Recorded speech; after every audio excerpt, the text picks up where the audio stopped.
Few games have had an impact as profound and lasting on me as Diablo 2. It's less like a game that I've played and more like a feeling that lingers. A kind of nostalgia that at the same time makes me anxious but also has me longing to go back. I've been thinking about this game a lot lately, how deeply disturbing and dark it is, how it has influenced my taste not just in games but in movies and music. How I carry Diablo 2 with me wherever I go. You may not realize it the first time you play it, maybe not even the 10th or 50th time that you've gone back to it, but eventually you'll come to understand that Diablo 2, at its core, is an evil game. It's not evil in the sense that it promotes evil doing, or has you, the player, doing bad things. On the surface, you are a hero fighting the good fight. You descend into literal hell to defeat Diablo and his forces of terror. But as it goes, the best hiding places can often be in plain sight, and beneath the obvious demonic imagery and sinister themes that are encountered throughout the game lurks an element of pure evil that, in the best way possible, has earned Diablo 2 its place in history, permanently embedding it in the hearts and minds of millions of gamers across the globe. Today we're going to talk about Diablo 2's hidden, or maybe not so hidden, evil nature, and how this element makes it such a masterful and thought-provoking art piece, and not just a game. Before we get started, hi, my name is Angelika, and we're getting close to the end of our limited runtime for the official channel desk mats from Epic Desk, so if you haven't gotten yours yet and you want to, be sure to do that now, otherwise you might miss out. Once they're gone, they're gone. When exploring this truly evil element of Diablo 2, I think we should start from the most obvious point. The game certainly looks the part. Diablo 2 is an excellent example of taking a setting and really working it to its full potential. In this case, the intention is to present you with a grim, demon-infested world that is on the brink of eternal chaos. This world is split into 5 acts. The first of these is a sort of medieval UK Ireland type setting.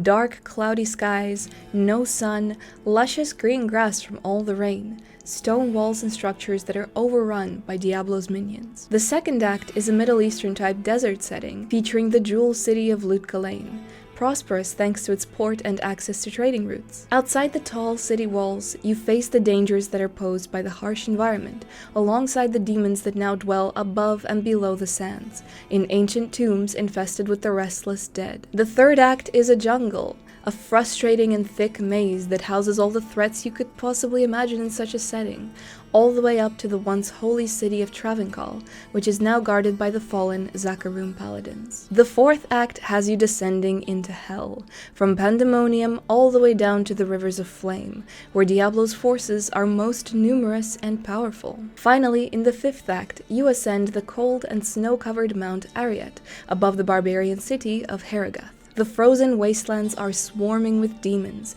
corruption, and undeath, and at the very peak of all of it is the Lord of Destruction, who casts a dark shadow on the snow-covered lands. Diablo 2's horror elements are masterfully woven into each of the settings, not only giving you variety and something to keep you engaged throughout, but also contributing to your understanding of the scale of the world and this invasion. Most importantly, however, it allows you to experience horror in the many diverse forms that are present in this world. You have your common denominator, which are the demons, the undead, and all sorts of unholy creatures. With the changing backdrops, each were created to suit their particular location, making full use of the unique and specific concepts tied to each of these locations. Because of course a medieval England type setting is going to have evil demon goatmen. Of course there's going to be dark woods surrounded by undead with a large cathedral that was desecrated by demons, which by the way resembles a real-world Christian Gothic cathedral,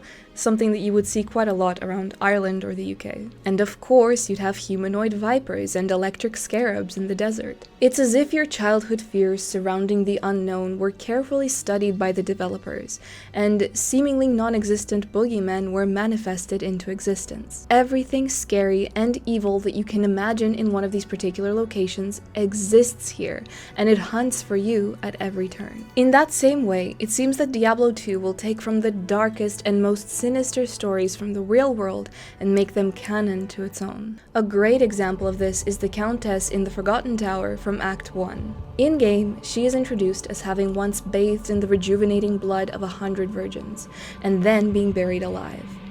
All that's left of her castle is one single tower, standing as a monument to evil. It is believed that her fortune was divided among the clergy, even though there is still some treasure buried in the tower with her. Some of you may not know this, but she is in fact a direct reference to a real-life countess from Hungary, Elizabeth Bathory. By some, she is believed to have been one of the most prolific female serial killers in history, after taking the lives of countless young girls to bathe in their blood in an attempt to try and retain her own youth. After her crimes were discovered, she was confined to her castle, and there are two theories here.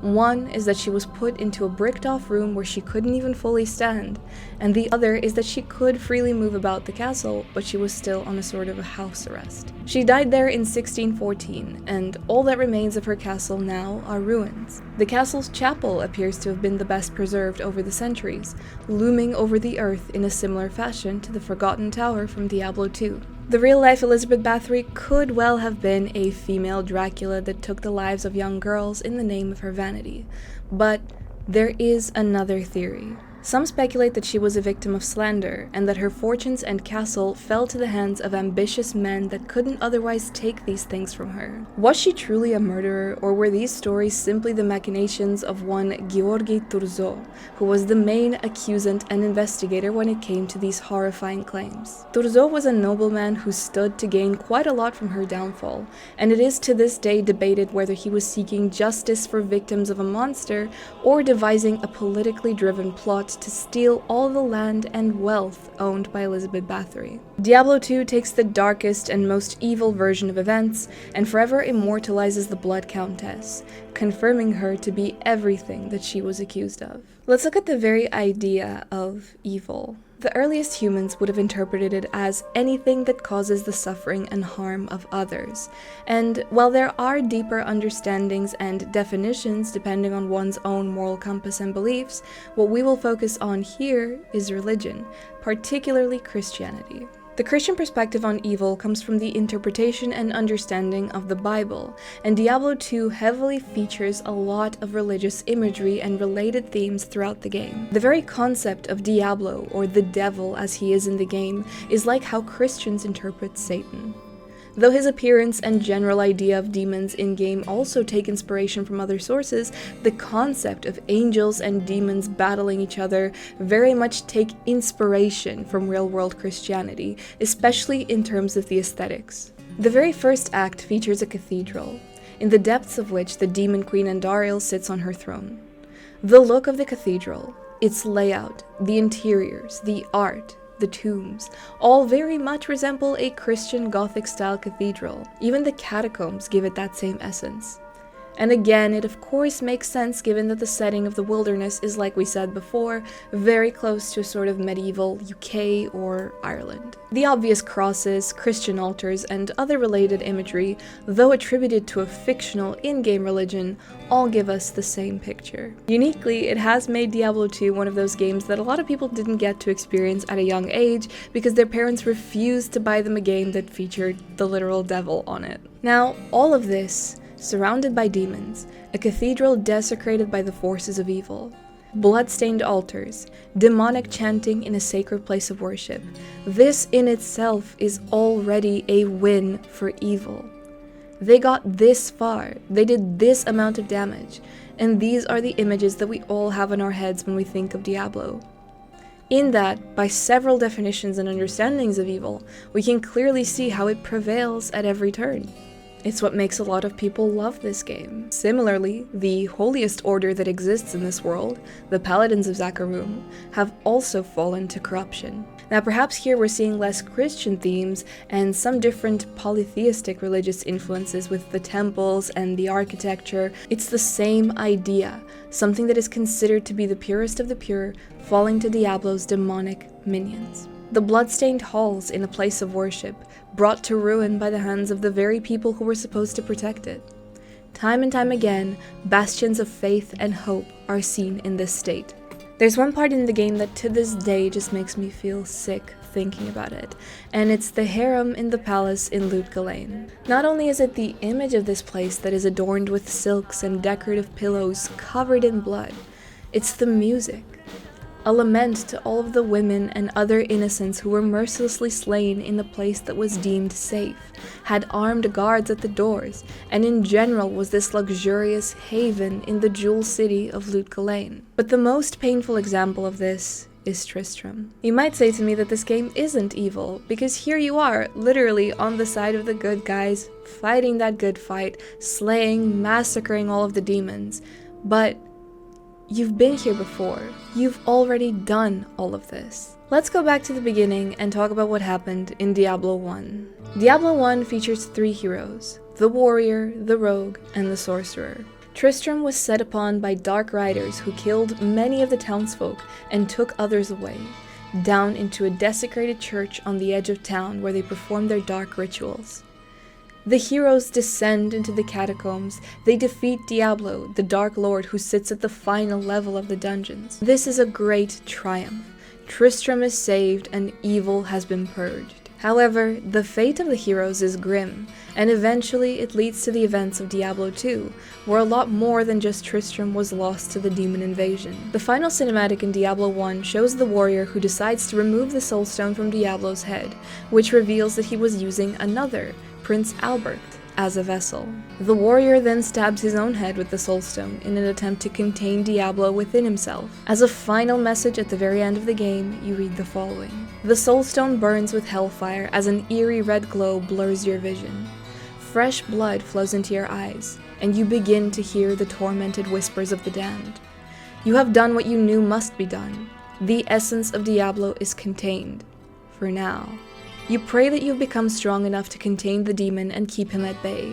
Although you have been fortified by your quest, you can still feel him, clawing his way up from the dark recesses of your soul. Fighting to retain control, your thoughts turn towards the ancient, mystic lands of the Far East. Perhaps there, beyond the desolate wastes of Aranok, you will find an answer.